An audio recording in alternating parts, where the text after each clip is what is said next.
Bonjour, ceci est ma deuxième vidéo sur Dieu. Alors voilà ce que je voudrais dire sur Dieu, pour l'avoir côtoyé de si près pendant tant de longues années. Voilà, Dieu est fait d'amour.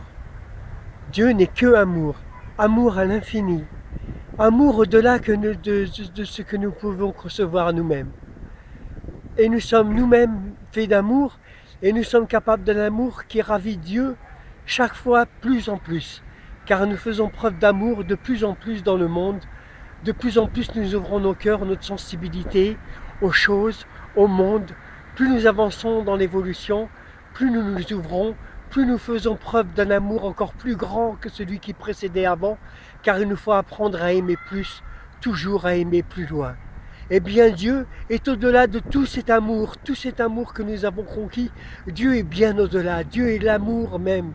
Dieu est amour et cet univers, je vous l'ai dit, est fait d'amour. Tout est amour, les animaux aiment. Ils aiment comme un père, comme une mère, comme un frère, comme une sœur, comme un amant. Ils sont jaloux, mais pas longtemps. Eux, ils ne ressassent pas leurs sentiments. Et voilà ce que je voudrais dire sur Dieu. Dieu est tellement amour que Dieu n'a pas créé l'enfer pour nous faire des plaisirs. Dieu n'est pas un Dieu vengeur. Dieu n'est un Dieu que d'amour. Seulement dans les premiers temps, il a fallu dire à l'homme qu'est-ce qui est bien, qu'est-ce qui est mal. Et ils sont apparus les premiers commandements dans des sociétés où les hommes ne savaient rien de ce qui était le bien, de ce qui était le mal. Et donc Dieu a dû édicter le bien et le mal. Et il a dit tu ne tueras point, c'est le premier acte. Et on n'en est pas tiré d'affaire encore aujourd'hui, des hommes encore tuent aujourd'hui. Ils n'ont pas compris qu'il ne faut pas tuer. Les commandements de Dieu, il faut les suivre, il faut les écouter. Et quand il dit tu ne tueras point, ce n'est pas parce qu'il veut du mal à l'homme. C'est parce qu'en fait, c'est pas parce qu'il condamne l'homme aux enfers s'il tue. C'est pas Dieu qui condamne aux enfers. C'est l'homme qui se condamne lui-même aux enfers. Et je vais vous expliquer pourquoi. Voilà la vérité sur Dieu, sur sa gentillesse, sur sa bonté, sur son désir de nous éviter les enfers et de prendre tout en son nom. J'ai pas fini sur Dieu, ce n'est que le début. Voilà la vérité. La vérité est que c'est quand nous mourrons, c'est nous-mêmes qui nous condamnons nous-mêmes aux enfers parce que nous regrettons ce que nous avons fait. Parce qu'au jour dernier, tout le mal que nous avons fait nous revient. Nous ressentons comme un enfant, comme nous étions avec le cœur d'enfant, innocent, nous ressentons le monde. Et là où nous avons fait du mal, nous nous souvenons et nous nous en voulons. Et Dieu est si grand que dans la vie de tous les jours, il applique la loi du talion. La loi du talion n'est pas faite pour que les hommes l'appliquent à d'autres hommes. C'est Dieu qui l'applique dans la réalité de la vie de tous les jours à tous les hommes. Il n'a pas besoin que les hommes appliquent la loi de talion à leur place. Si les hommes évitaient de juger les autres hommes, Dieu serait ravi. Dieu serait radieux si les hommes cessaient de juger les autres hommes. Ils le font par commodité et par manque de foi. Car Dieu nous punit pour les fautes que nous commettons au quotidien. Et les fautes, ce n'est pas les fautes que nous croyons, c'est ce que nous commettons, le mal que nous commettons à d'autres âmes, la souffrance que nous causons à d'autres personnes, à d'autres âmes, à des animaux, à d'autres choses. Et des fois sans le savoir, quand on brime quelqu'un sans le savoir, parce qu'on a trop d'ego, etc. Ces petites choses. Alors Dieu nous corrige dans la vie, nous fait payer la loi du talion, et ainsi nous partons libres vers le paradis, car nous avons payé sur terre pour nos fautes. Mais il est des fautes si graves que Dieu ne peut rien contre nous. Et si nous tuons, nous commettons une très grande faute, car nous détruisons un être que Dieu a créé, et qui est sensible, qui est ouvert, qui fait partie de l'univers, qui a sa place, et sur lequel nous n'avons aucun droit, car Dieu l'a mis au monde. Il est là pour vivre, il a son destin, il a sa destinée. Quelle que soit sa différence, c'est Dieu qui l'a créé, nous lui devons respect, nous lui devons obéissance, nous lui devons effacement et humilité. Car cet être, c'est Dieu qui l'a fait, et nous devons être de sorte le considérer comme meilleur que nous. Et je voudrais dire, j'ai toujours considéré les autres comme meilleurs que moi, et toujours ils m'ont traité comme meilleur qu'eux. Nous sommes faits comme ça les hommes. C'est pour ça que je dis, nous sommes fragiles, nous sommes d'une grande humilité, nous sommes d'une grande humanité. Il n'y a que la sincérité qui ouvre le cœur des hommes. Et si vous êtes sincère, alors vous trouverez la sincérité, vous rouvrirez le cœur des cœurs les plus fermés qui soient. Ils se rouvriront à vous. Car si l'on ferme son cœur parfois, c'est parce qu'on ne veut pas donner sa confiance, on ne veut pas souffrir. Donc c'est pour ça qu'on ferme un peu son cœur. Mais on est prêt à le rouvrir dès qu'on reprend confiance. Car nous sommes des êtres fondamentalement faits d'un amour profond, qui, je l'ai dit, qui ravit Dieu à chaque instant. C'est pour ça que Dieu, il a su que nous quittions le paradis, mais il n'a pas eu peur, car il savait que les hommes étaient plus forts, plus puissants que tout, et que c'est l'amour qui triompherait toujours et partout. Donc il a fait confiance à l'homme.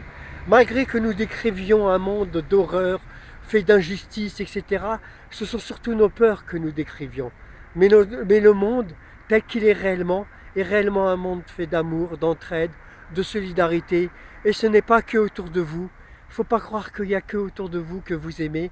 Tous les autres hommes aiment autour d'eux. Et votre réalité est aussi la réalité du reste du monde.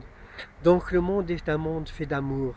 Ce sont nos peurs que nous transmettons par la télévision, par les médias, par tout ça. Ce sont des peurs réelles, bien sûr, fondées sur des réalités, ou sur lesquelles il nous faut trancher, juger et arbitrer. Mais ce que je veux dire, il nous faut, avant de juger, ouvrir profondément nos cœurs. Et aujourd'hui, ces guerres sont injustes. Il faut qu'elles s'arrêtent. Chacun se croit dans le juste. On ne peut pas massacrer les hommes pour ce qu'ils croient. Il faut les convaincre de s'arrêter. Le juste discours finira par triompher. Mais il faut arrêter les guerres. Il faut arrêter de tuer. C'est trop horrible. Et nous regrettons. Et nous regrettons ce que nous faisons. Même si nous le faisons au nom des autres hommes. Nous le regrettons. Car il y a une part de nous dans chaque humanité. Il y a aussi une part de soi. Nous ne sommes pas que altruistes. Nous sommes aussi un peu nous-mêmes. Nous avons notre propre âme avec la balance du bien et du mal. Alors ce que je veux dire, c'est que Dieu est fait d'un amour infini. Il pardonne tout. Dieu pardonne tout, car il n'en veut pas à l'homme de s'être perdu. Et moi-même, j'ai compris toutes les perditions de tous les hommes. J'ai compris que les hommes étaient perdus. Ils sont surtout perdus depuis qu'ils ont perdu le paradis, depuis qu'ils ont été coupés du paradis. Et mon cœur est ouvert au pardon. Et je sais que Dieu, son cœur est ouvert à tous les pardons. Ce que je veux dire, c'est que Dieu veut nous prémunir de nous-mêmes. Car des fois, nous ne pouvons pas nous pardonner tout le mal que nous avons fait.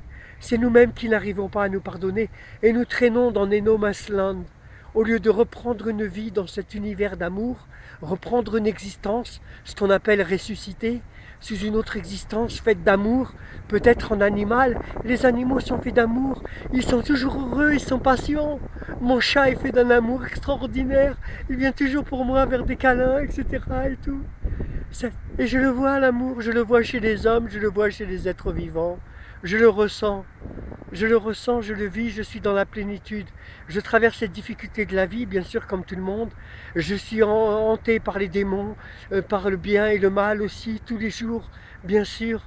Mais je suis toujours triomphant, parce que mon cœur est plein de mon expérience avec Dieu.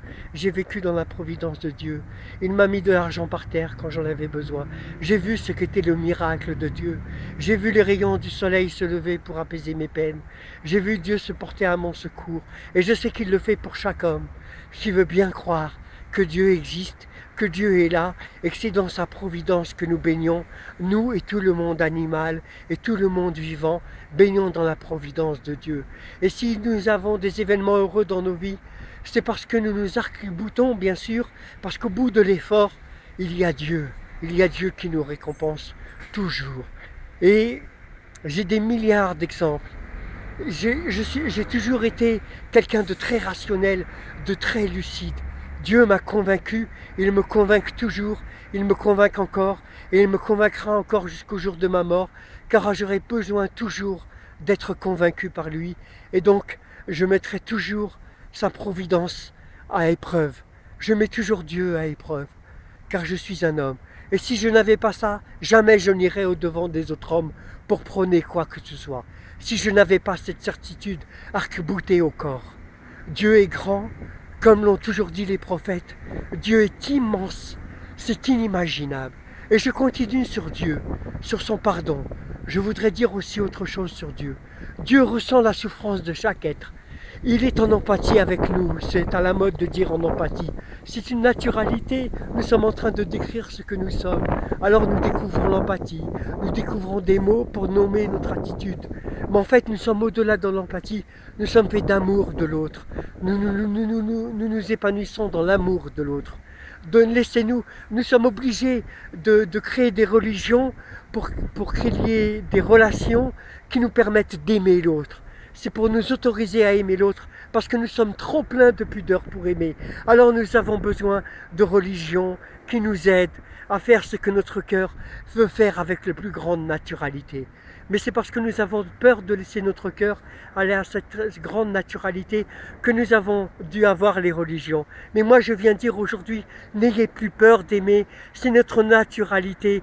Les religions ont été là pour guider les hommes, nous en avons encore besoin bien sûr, mais naturellement, nous sommes auprès de Dieu, nous sommes faits d'amour, nous sommes aimants, que nous soyons croyants ou pas croyants, je viens pour tous les hommes révéler ce qu'est l'univers aujourd'hui, un univers fait d'amour, un village où tous les hommes s'aiment, un monde où Dieu ressent, il ressent et il pardonne, il ressent et il souffre comme souffre l'homme, mais son cœur est si grand qu'il emmagasine, qu'il est en lui et qu'il garde pour lui. Dieu porte la souffrance des hommes. Dieu est grand, son cœur est immense, il est généreux, il est fait d'un amour immense. Je viens libérer les hommes, je viens vous apporter la lumière sur Dieu. Et jamais, quoi que je puisse décrire sur Dieu, on ne pourra jamais le décrire. Plus nous en saurons dans la connaissance des hommes, plus nous nous rapprocherons de Dieu, mais jamais nous pourrons décrire sa grandeur, tellement il est grand, il a fait l'univers, il est immense. Je l'ai vu agir avec une telle finesse au-delà de mes calculs que j'en ai été soufflé aux larmes. J'ai toujours été ravi aux larmes par Dieu, et pourtant je suis un homme très terre à terre. Je suis un homme qui a suivi une vie très terre à terre, et je dois dire, Dieu existe. A fortiori, à contrario de moi-même, je dois l'admettre, je suis obligé de l'admettre. Au nom de tous les hommes, je vous l'affirme, Dieu existe, il est bon, il nous aime et nous baignons dans sa providence. Merci.